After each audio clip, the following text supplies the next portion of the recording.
school, talking to us about self-care and mindset and designing your future roadmap. Sydney Nanberg is up next.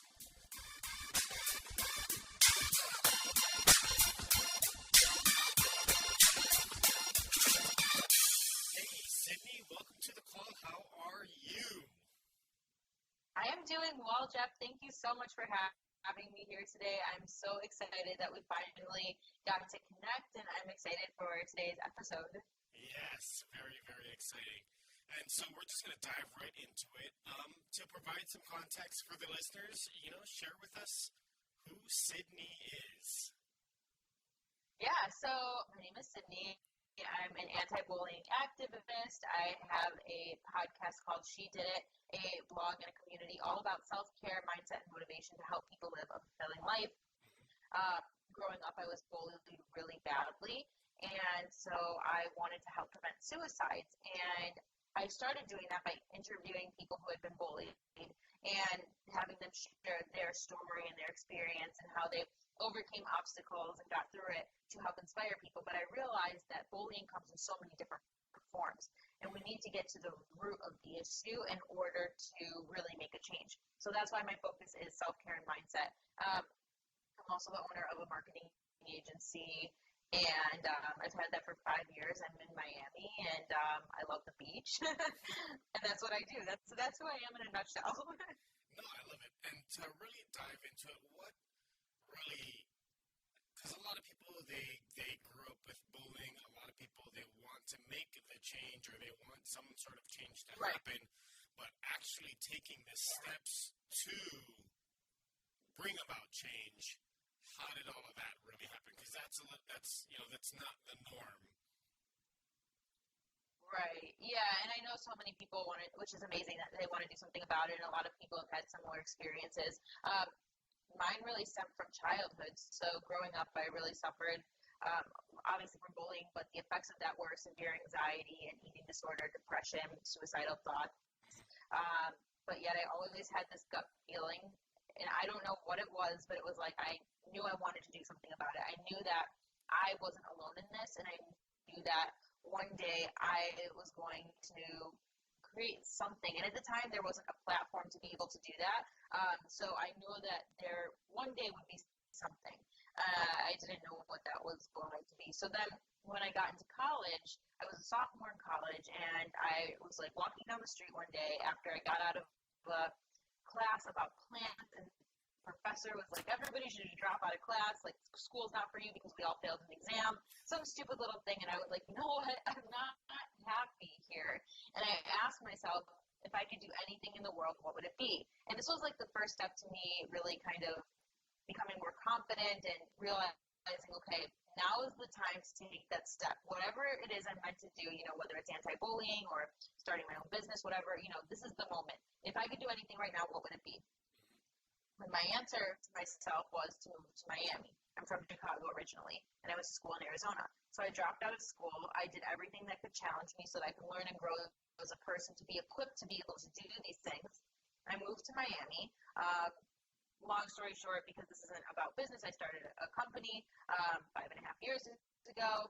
And then in the midst of all that, I just was like, I still want to make a change. So that started with me just kind of writing down ideas and different possibilities and things that I could do to help people. I came up with a plan of action.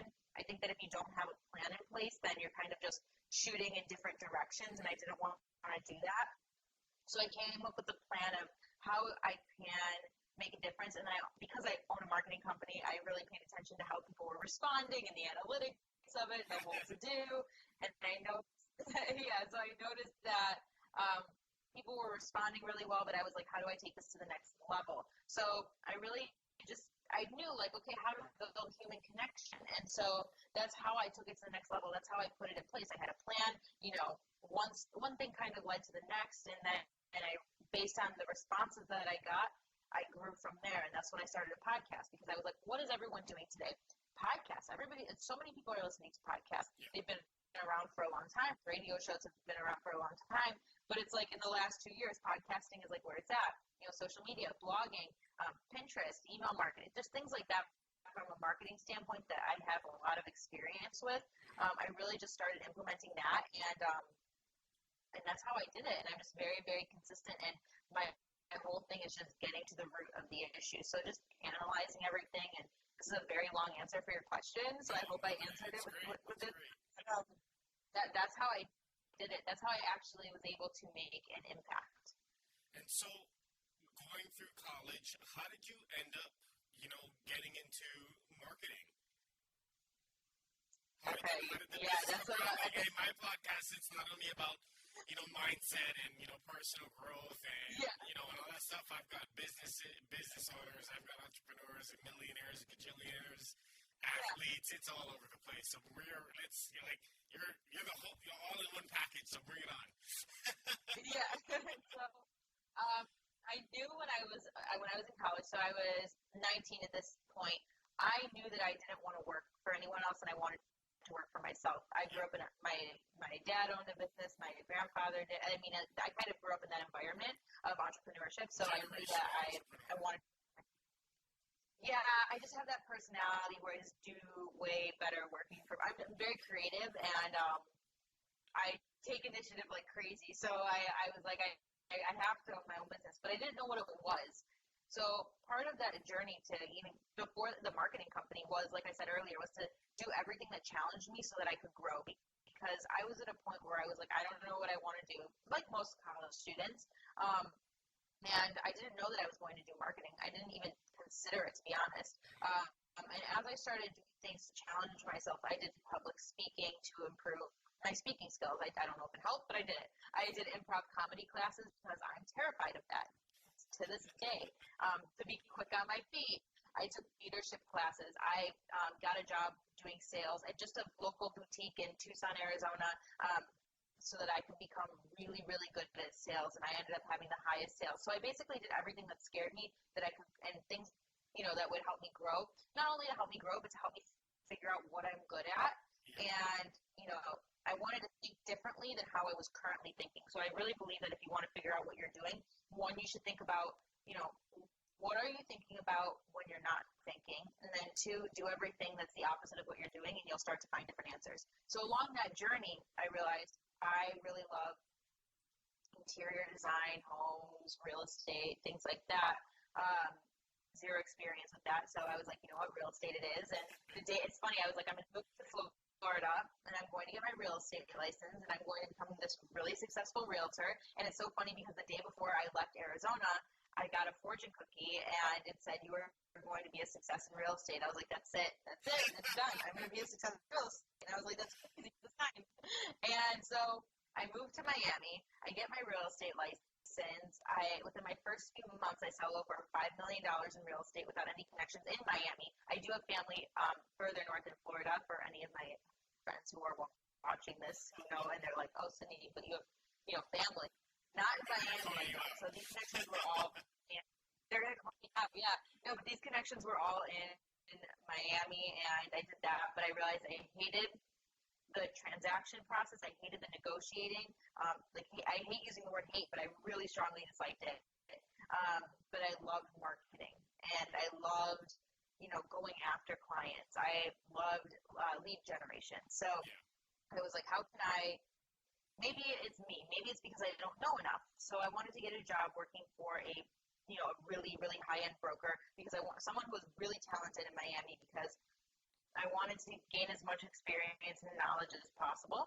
And so I found a broker, but he was looking for a marketing director.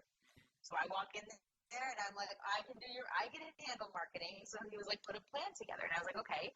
And I walked in there super, super confident. I was 20 years old, and I walked in there confident. I had this whole plan. I did a ton of research, and I got the job, and I became the marketing director for about a year.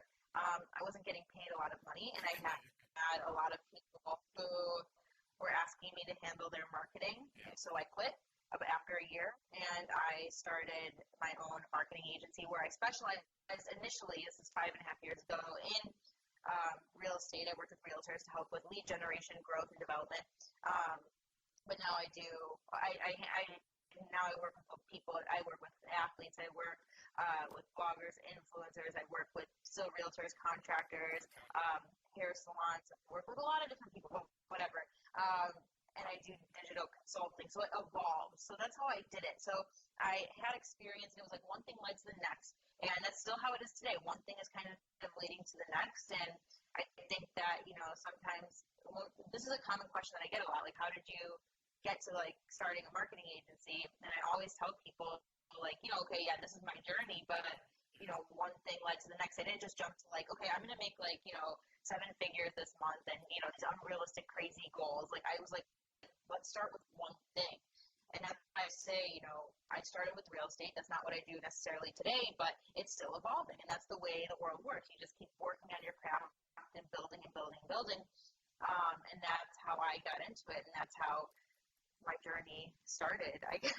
No, I love it. And being that a lot of your passion is mental health and being an advocate for those types of situations, and you're in marketing, and you're in Florida, I actually just got off the phone with Kimberly and Brian with Conscious Content, who have become really good pals, and they're actually looking for somebody, so I'm going to make sure they get a hold of you to get thank you. Okay, yeah. They're looking for somebody to take over that stuff. So like you said, like it's just things just kind of one thing leads to another.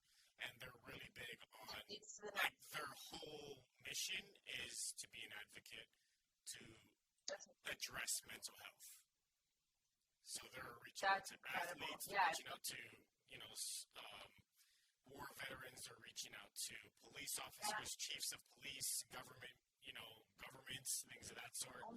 And so they're making a lot of things happen. So it's one of those. It's really just going to align with you folks. But really, so what are you seeing as having lived through it? Lived through the bullying. Yeah. What are some of the main things that's holding somebody back from speaking out about it? Because it's easy to just kind of shove those things down. And so for somebody listening, it's either this is going to help them, for the person that's listening that has lived through it, or they know somebody that's lived through it, and that person doesn't really want to say anything. So what can be like a few, for somebody who's been through it, like how can you get that person to be like, hey, you need to open up? But just telling them you need to open up isn't going to get them to open up. Yeah. No, that's the whole thing. You have to kind of dig deeper. I think the biggest thing, and I can only speak from my experience, is fear of judgment, right? Because if you've been through something like that, something that's traumatic, something that, you feel like you might be judged for, where you're open about it, it's very scary because you don't know the feedback that you're going to get. And I can tell you that as someone now who has this podcast and I have a blog and, I'm very open about these things, it is really hard. And at first I had most of my friends and family blocked. I still have some of them blocked, not because I don't care about them and because I don't love them, but because I'm like, it's so hard to be open about these things. And, but it's necessary, and you don't have to be open about it on social media, but being open about it with yourself or with someone you love or with, even a therapist is so important, because if we kind of hold in these emotions and these feelings, and we let them kind of build up, then it leads to worse problems later on in life. And sometimes we just kind of need to be honest with ourselves, invest in self-care, and work through the issues and sit with those bad feelings and be open with it with someone. You don't have to be open with it, on a podcast like this, but, at least try to be open with it with yourself. And something that really helped me to be able to do this was journal. And I hate when people are like, yeah, journal, because it's something that when I heard that, I was like, yeah, no way, I'm not journaling. That's not my thing. But I did hit,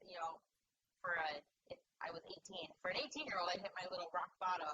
And I was really, really unhappy and depressed, and I ended up leaving school and coming home. And this is like very hard for me to talk about. And I ended up getting, a lot of help, and it was really rough, and I didn't know what to do. And I turned to a journal, and I started writing, and I had a lot of realizations that helped me understand why I was feeling the way I was feeling, and that led me to feeling better. So even if it's just if someone's listening to this who's struggling, even being open just with a journal, any little thing that can help you get to the deep root of the issue, that's going to be huge. But I would say that a big reason why people might be afraid of opening up is fear of judgment, but then opening up to themselves is probably a fear of healing. Yeah. And I like that you said that. No, I love it. And I love the way that you said that, like, you really need to dig deep and find the root of the cause, right? And it's kind of one of those, like in sales, right? If you hear a no, then you need to ask the question why 5 times. It's like, right, exactly. Why are you saying? So you can get a better, it's not that I'm trying to close to sell. Yes, I am. But the reason why it's a no is because there's an answer that I'm not answering. But I don't know what that question is. Right, exactly. There's an answer that I'm not giving you. There's a question I'm not answering, but I don't know what the question is because you're not giving me enough. So I need to keep asking you why, so I know what that real question is. And the same thing that you need to do internally. It's like you're marketing yourself. Exactly. It's like, okay, why do I feel like this? Because that person was mean to me. Okay, well, why do you feel that they were mean to you? But you have to take ownership of how you're reacting to that situation. Okay, why did this make me feel this way? And then, okay, get to that answer. Okay, then why did that happen? And then why did that happen? And then just keep kind of, for lack of a better word, just keep going down the rabbit hole until you find the root cause. And, like you said, I don't think people need to understand that going to a therapist isn't a bad thing. Going to counseling isn't a bad thing. There's a lot of people, that, like even for marriages, right? Go to marriage counseling. Right. It's not because you have an issue. It's because I want to avoid issues for the rest of my life. Because I'm learning how to communicate. And sometimes you don't know how to work through. Right. And sometimes you don't know how, you don't have the right tools. You just need that extra help because you don't have the experience or you just don't know the right ways to work through certain issues, and that's okay. And I think going for counseling or for therapy for whatever that might be is actually a luxury, I like to say, or as my mom likes to say, a luxury to be able to go because it's not cheap, and there's someone there that's just going to sit and listen to you, and they're taking the time to listen to you and maybe give you some guidance. And sometimes I think people get turned off from therapy and counseling because maybe they've had a bad experience, but that just means you haven't found the right person. It's also not for everyone, but it's something that I highly encourage because you never know, what's going. It's like, you need to kind of peel away all of the layers in order to really understand what's going on so that you can face those issues and then learn how to face those issues, which is where therapy really comes into play. And that's why I talk a lot about self-care and mindset, because I share a lot of things that I've learned, whether it's from therapy or things that I just learned on my own, because that's how you can deal with what's going on so that you can get to the next level in life. Yeah, and I like that you bring up mindset next is because that leads us right into this. So how important, based off of everything that you learn, everybody that you've helped, how important is mindset, but not only mindset, is how important is the actions with the right mindset? Because you can think positive all day long, but if you're not acting on it, then it's useless. Mindset is everything, and action is everything. So it's one thing to come up with a plan, and it's another thing to actually execute on that plan. So I think mindset and self-care go hand in hand. So self-care. What I mean by self-care, it's not just like, oh, you have to try this product or that product. Sometimes it's taking time for yourself. It's not. No, it's really not. And it can be if you want it to be, but it's way more than that. But I always pair mindset and self-care together because you can have a positive mindset, but unless you have the mindset to take care of yourself so that you can best take care of other people or whatever it is you're trying to do, I mean, it goes hand in hand. So you have to go beyond just thinking positive and just saying, today's going to be a great day. Okay, well, how are you going to make it a great day? Create better habits, improve your habits, put routines in place. I'm a really big believer in morning routines, and I always say that your morning routine starts at night so that you can set yourself up for success the next day.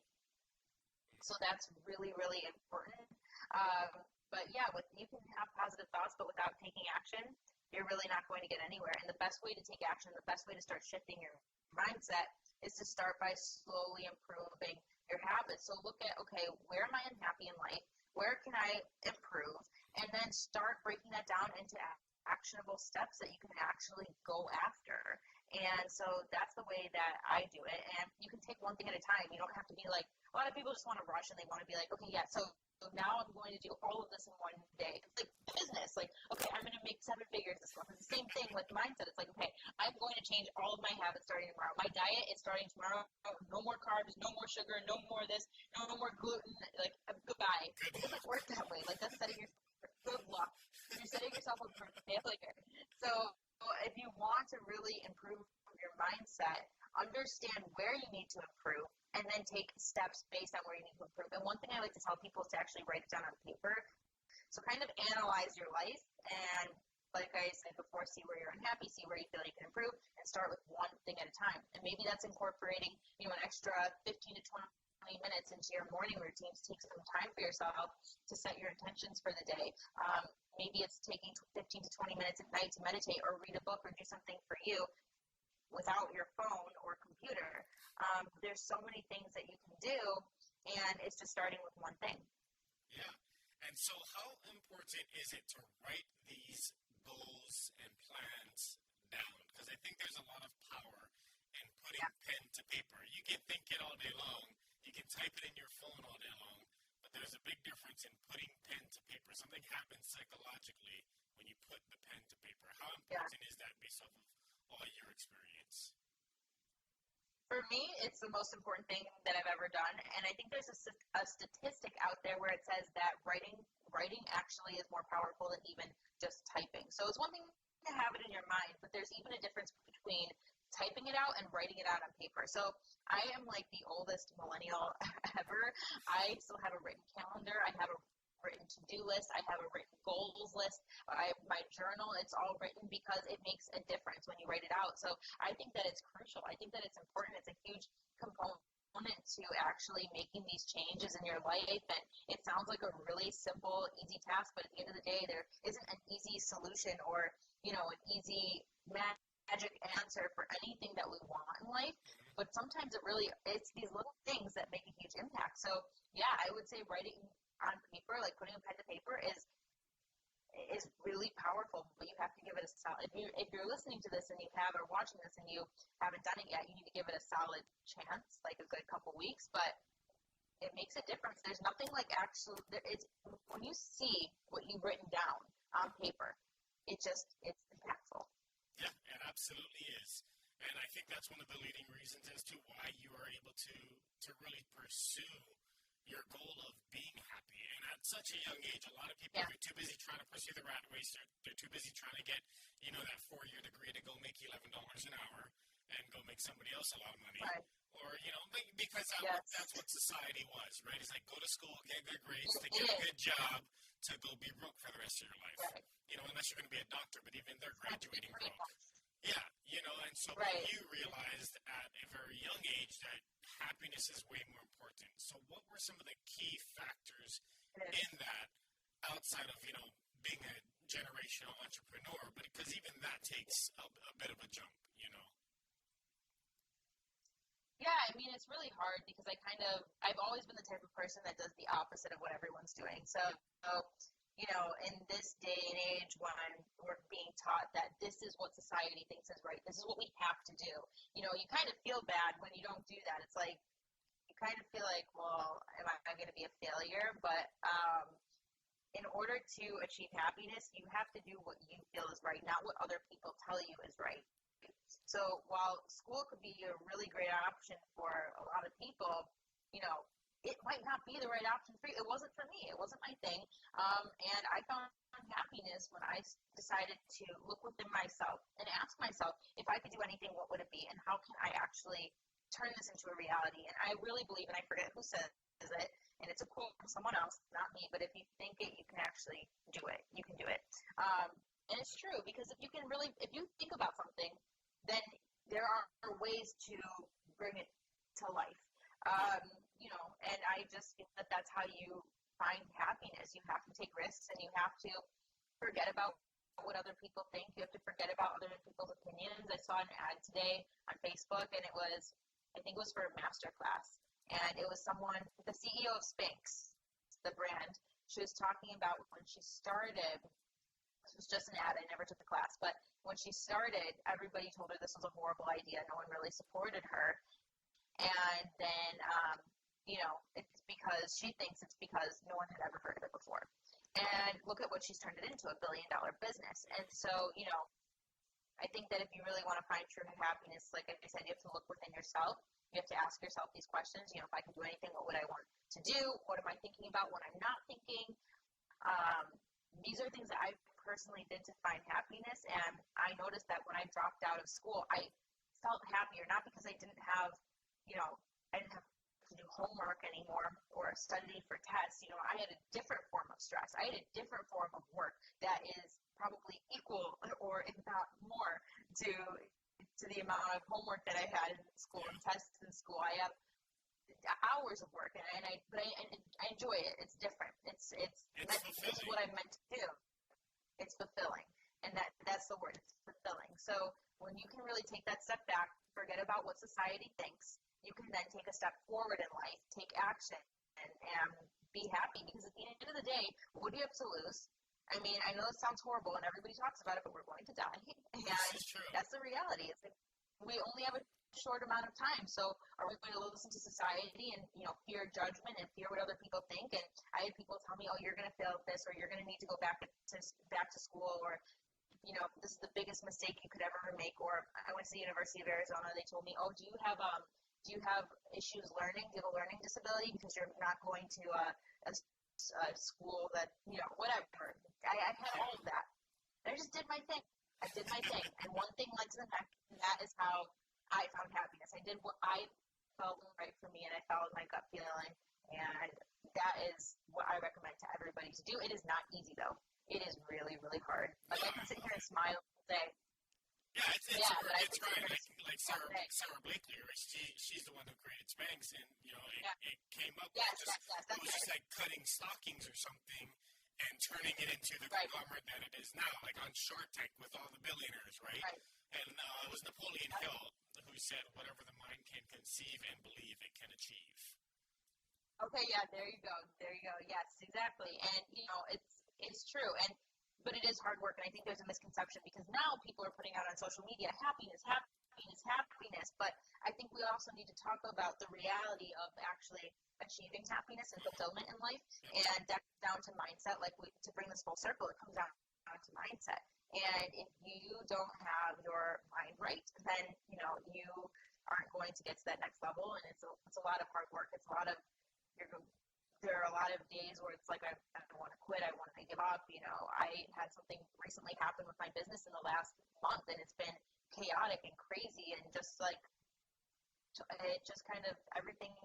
It was just a lot of craziness that now it's all pulled together and it's good, but that's how it works. It's like there's highs and there's lows, and that's the way that the world works. So to think, to get inspired by podcasts, to get inspired by YouTube videos and other people is great, but going back to what you said with action, you have to take action, and you also have to be willing to, hit the bumps in the road and, kind of crash. You can't be afraid of work. And I like it was one of the posts that you did. It was, life is like doing the dishes. We all want a clean kitchen, but some of us let the dishes build up to the point of being overwhelmed. If we consistently put the dishes in the dishwasher as we finish our food, we become systematic, efficient, and reach our end goal quicker. Your kitchen won't be clean without putting in the work. Yes, absolutely. And it's funny because when was that? Was that like a month ago or so, or I don't remember when. But I'm very okay, so it wasn't that long ago. Okay, so I'm very organized, and I put the dishes in the dishwasher as we eat. My boyfriend is very the opposite. He just kind of lets it build up. So I'll put the dishes in the dishwasher, and then I'll turn around and it'll be like, wait, who consumed this? Where did this come from? Like, I have no idea. And so I was like, I'll do the dishes, whatever. And I was looking at it, and I just didn't feel like doing it. And I was like, I just want the kitchen to be clean. And I was like, it's kind of like life. And like, this is what I was thinking while I was avoiding doing the dishes.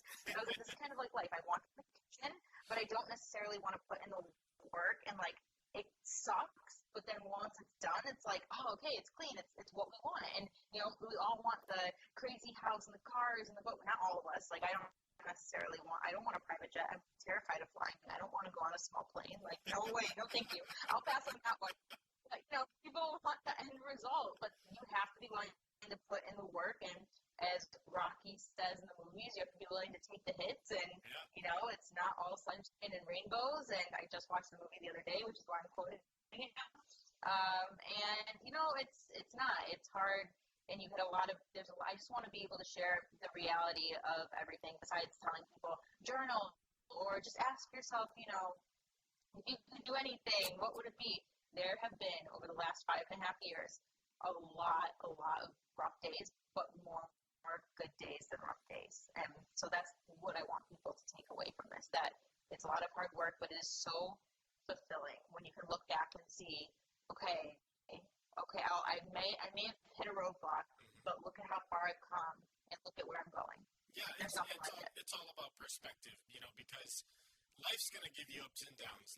There's always going to be rainy days. There's always going to be sunny days. But it's your mindset. Yes. It's the actions that you're implementing into your daily routine. You have to master the mundane. It takes a lot of work to be happy, in the beginning. Because then it becomes a routine. I mean, then you learn how to put up a lot of the filters on what you allow into your life. Anything negative or that doesn't connect with you, you know how to be like, boom, no thank you. You're not I don't have time to entertain the idea of listening to you. I'm just checked out. So my wife, we can be talking to people or something like that, or I can hear somebody talking, and she'll look at me, and within seconds, she'll see my brain just bang. Do you even know what they're saying? I'm like, nope. I had no. Yeah, exactly. I was replaying a movie in my head or something. It's no. I was I got wait. No. You have to block. Yeah, it was just you weren't paying attention and I'll worry you. No, because I care too much about my well-being than about their drama. It's got nothing to do with me. Exactly. I'm the same way, and that's actually something that I've learned too along the way. It's removing toxicity leads to better things coming your way. So something that I really work on is, and this is really hard to do, and a lot of people ask me about this, but I kind of removed a lot of people in my life who brought negativity into my life, and including a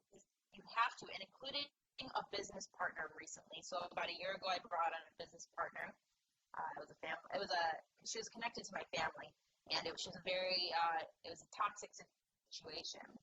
And I didn't want to let it go because I always give people a benefit of the doubt, and I'm just I try to see the positive, but that doesn't work. Sometimes you have to make really tough decisions, and I take responsibility because I should have known a year ago, but I was just no, maybe it'll be great. It wasn't great. Ended really bad. However, I will tell you the craziest thing is that I felt like everything was crashing down because I was I'm relying on her for a lot, and we built up this business, a part of my business. It was separate from my business. We don't have to get into the details of that, but what happened was when I let go of this, in the last 30 days, let go of all the negativity, everything attached to her, including clients that I had let it all go, which is crazy because I was okay, I'm going to let go of all this, income that I have. I'm 25 years old, and I have my whole other business, but, a lot of it was also with her, and I let it go. And the day that I let it go, I had a lot of referrals come in, and I signed a lot of new clients, which was really wild.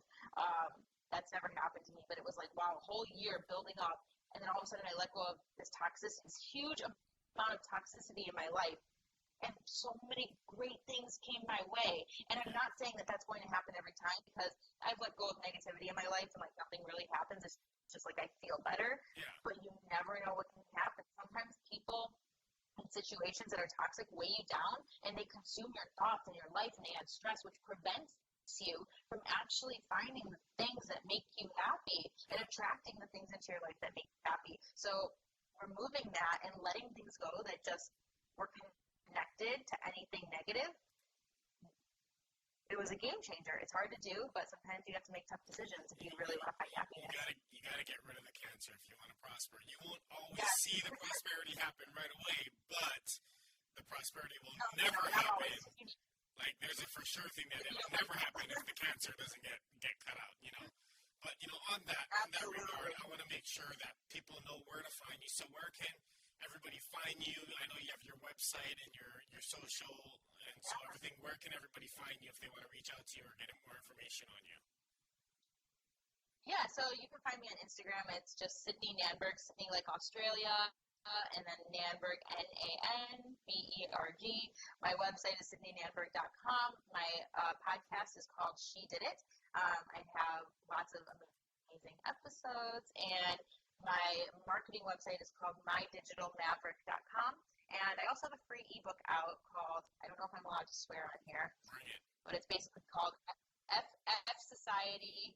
You weren't born to be average, and you can find that on my website at sydneynanberg.com. And it is a free workbook and ebook, and I give you tools and resources and everything. And I share a lot of my story, lessons, and experiences to help you, you know, shift your mindset, remove limiting beliefs, and get to the next level of life. So that's where you can find. And you can find me on Facebook at Sydney Nanberg also.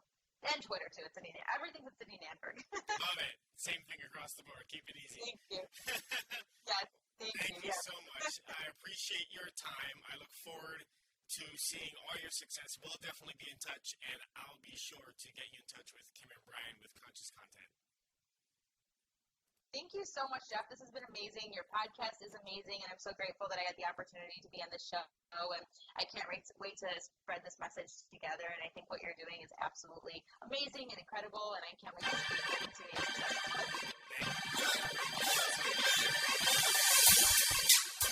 Hey guys, thank you so much for listening. Make sure you guys are subscribed to the podcast. I know a bunch of you haven't subscribed yet. Also, don't forget to follow me on social. You can look me up, The Real Jeff Bill. Also on Instagram, we have our Blast Box podcast page. Make sure you subscribe and follow both of those accounts to make sure you're staying up to date on the new content, all that fun stuff. We'll see you next time. Have a great day.